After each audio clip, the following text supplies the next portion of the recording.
Este é o capítulo 12 da história de Criciúma a Criciúma, que eu tenho o prazer de trazer semanalmente aqui no meu canal no YouTube.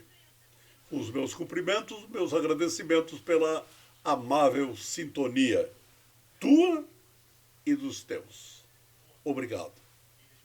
Eu reservei para hoje falar sobre. Nós estamos falando das etnias, né? Falamos dos italianos, falamos dos poloneses, falamos da chegada dos alemães, como se deu, e hoje nós vamos falar dos negros e dos espanhóis. Aliás, os espanhóis, houve uma pessoa que está me ouvindo aqui, que me perguntou o seguinte: mas Arquimedes, esse navio que trouxe os imigrantes fundadores de Criciúma passou por Barcelona. Por que os espanhóis também não embarcaram? Bom, se eles embarcaram ou deixaram de embarcar, nós não sabemos, né? Até porque o âmago da questão não é este. Agora, há que se considerar que esse navio tinha a seguinte rota, né? Ele começou em Gênova, passaria pelo Rio de Janeiro, mas desceria e finalizaria a viagem em Buenos Aires, na Argentina. Então, eu não sei quem embarcou ao longo do processo aí e para onde foi. O que eu tenho que contar é que os imigrantes italianos que partiram do porto de Gênova vieram para fundar a nossa querida Criciúma, Criciúma dos dias atuais. Então falemos dos negros. De repente, foi descoberto o carvão. E essa história da descoberta do carvão vai ser objeto de um capítulo único, só para ele. Só para essa descoberta. Descoberto o carvão, a cidade ficou eufórica. Estamos assentados num terreno onde há um rico mineral tão necessário para a energia do mundo inteiro. E precisava de mão de obra. E agora? A notícia se espalhou para os municípios vizinhos, especialmente para Tubarão, Jaguaruna, Araranguá, alguma coisa de Laguna e Maruí, que já existiam. E de lá vieram especialmente os negros. E esses negros foram trazidos principalmente para a mina Paulo de Fronten, que era a primeira mina de Criciúma, propriedade da CBCA, cujo proprietário era o senhor Henrique Lage, famoso Henrique Lage. Ele era o dono da CBCA. E o Henrique Lage pediu que fossem buscar a mão de obra negra para trabalhar na mina. E essa mão de obra veio desses municípios a que me reportei. E os solteiros foram alojados num alojamento que ficaria hoje naquela pracinha lateral da igreja Santa Bárbara, da matriz Santa Bárbara. Ali havia um campo de futebol do Atlético Operário Futebol Clube. E ali foi construído em frente à rua Santa Bárbara hoje, ali era a Vila Operária. E esse nome perdurou até recentemente. Vila Operária. Quando se fala em Vila Operária, nós imediatamente associamos todo aquele bairro ali, que compreende desde o Santo Antônio até a igreja de Santa Bárbara. Isso tudo era Vila Operária. Enfim, ele construiu a Vila Operária na rua Santa Bárbara, casas de um lado e casas do outro, e um alojamento maior para os solteiros. Essas casas foram distribuídas pelo Henrique Lage para as famílias negras que vieram para trabalhar na extração do carvão de Criciúma. Se nós examinarmos os de minha geração e de outras gerações anteriores, se nós examinarmos, nós vamos realmente ter esse retrato. A Rua Santa Bárbara era constituída apenas por eles. Espetacular. Daquela leva primeira de negros, eu sou obrigado a citar estes aqui. Aliás, antes de citar os nomes, deixa eu falar ainda do campo de futebol. O minerador, desde lá até os contemporâneos, quando abriu uma frente de trabalho, traziam os operários para, evidentemente, trabalharem, mas entregava para cada um deles uma casa, ainda que pequena, e um campo de futebol. E se nós examinarmos os campos de futebol que temos ao redor de Criciúma, nós vamos ver que a maioria deles está vinculada à mineração. Querem ver? Mina do Toco, mineração. Naspolini, mineração. Mina do Mato, mineração. Santo Antônio, mineração. São Simão, mineração. União, mineração. Rio Maina, mineração. Colonial, mineração. Metropol, mineração. São Marcos, mineração. Campo de futebol, mineração.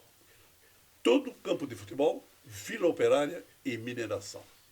Foi esse o desenvolvimento urbano, entre aspas, esse urbano, da cidade e do município de Criciúma. E eu ia dizer para cada um de vocês o nome dos primeiros negros que vieram trabalhar em Criciúma. Digo em seguida.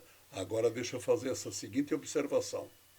Quando nós falamos da etnia italiana, imediatamente nós associamos o país Itália. Quando nós falamos da etnia espanhola, imediatamente nós associamos a Espanha. E assim, quando falamos da polonesa, nós vamos lá para a Polônia. A etnia russa, nós vamos para a Rússia. A francesa, nós vamos para a França.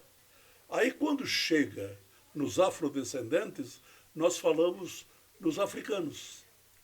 Mas nos esquecemos de que a África é um continente enorme, constituído de muitos países, muitos povos, muitas tribos, muitas nações, e que precisamos valorizar a origem daqueles que vieram para trabalhar aqui em Criciúma.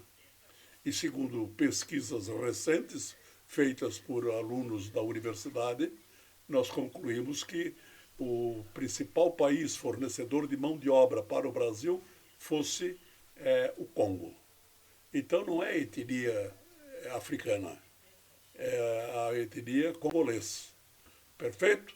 Agora sim, agora eu vou citar os primeiros que nos honraram com a presença e o trabalho aqui em Criciúma.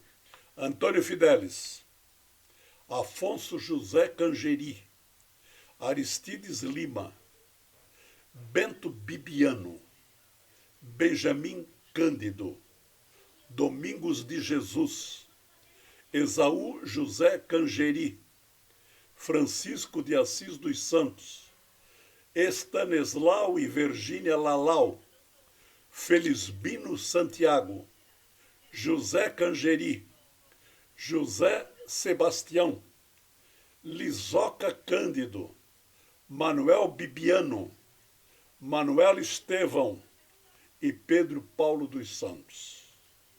Eu conheci muito a família do Lalau e a do Pedro Paulo dos Santos. A do Lalau porque começou na mina do Toco e a do Pedro Paulo dos Santos porque começou na mina do Mato. Ou terminou na mina do Mato e terminou na mina do Toco. Mas eles são dessa primeira leva para trabalharem na CBCA, que quando construiu as frentes de trabalho na mina do Toco e mina do Mato, levou esses cidadãos ou essas famílias para ali trabalharem. Feito esse registro, deixa eu falar dos espanhóis.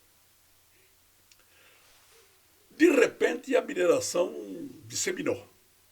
Aonde se fosse, já se via ponta de pedra. Ponta de pedra é depósito de rejeito piritoso. Já se via esse rejeito piritoso amontoado e indicando que ali havia uma mineração. Pode olhar no lado que tinha já uma vilazinha. Aí o minerador precisou de tecnologia, vamos colocar essa tecnologia entre aspas, para abrir galerias horizontal. E foi buscar na Espanha. Os espanhóis sabiam tudo de mineração. E o Henrique Lage sabia tudo de tudo. O Henrique Lage foi uma pessoa extraordinária. Henrique Lage, lamentavelmente, não viveu ao nosso tempo. Deveria viver agora, né? Um empresário de mão cheia, empresário de escola, espetacular. Uma vida extraordinária. Possivelmente até faça um dia um um capítulo aqui falando dele, tão importante ele foi para a indústria carbonífera do sul de Santa Catarina, de Lauro Miller a Criciúma. Os espanhóis vieram. E, a exemplo do que aconteceu com os negros, eles também foram levados para residir naquele alojamento da Vila Operária, ali, onde temos a pracinha hoje, ao lado da Igreja Matriz Santa Bárbara, ali ao lado onde tínhamos o campo de futebol do Atlético Operário Futebol Clube. E dentre aqueles que vieram, olha, tiremos o chapéu para esses aqui, ó. Antônio Bastos, Antônio Libanês, Desidério Castanha, Domingos Damas, Eloy Dias, Florindo Meis, José Contim Portela e Lucas Cortês. O José Contim Portela era o líder deles todos. E o José Contim Portela, em pouco tempo, se deixou de ser mineiro para ser minerador. Ele fez a Carbonífera União, que nós todos conhecemos e que, lamentavelmente, como todas as demais carboníferas, à exceção da metropolitana, deixaram de existir. Mas a mina União era do senhor José Coutinho Portela, que era um espanhol trazido por Henrique Lage para trabalhar, para mostrar como é que se fazia uma galeria de carvão. E aí está contada a história da presença dos espanhóis. Eu tenho a satisfação de dizer isso, porque quem descobriu essa encrenca fui eu. Muito bom. Depois dos espanhóis vieram os árabes trazidos. Chegou aqui o seu Abílio Paulo, um grande comerciante, e aí vieram outros árabes com ele. Depois vieram os haitianos, depois vieram os venezuelanos, e as razões pelas quais estes vieram não nos interessa agora. Mas quando o Manique era prefeito, o Gemílio Manique Barreto era prefeito de Criciúma, ele participou de um projeto do governo federal que era um acordo Brasil-Japão. E nesse acordo havia, trazia-se famílias, muitas famílias, para explorarem a agricultura no Brasil. O Manique participou como prefeito desse projeto e trouxe uma leva de japoneses que foi alocada ali em Forquilhinha. Lembremos-nos de que Forquilhinha, à época, pertencia a Criciúma. E lá foi colocada essa nação japonesa, até porque o bairro, muito especialmente ligado à agricultura, era, o bairro não, a localidade era Forquilhinha. Perfeito?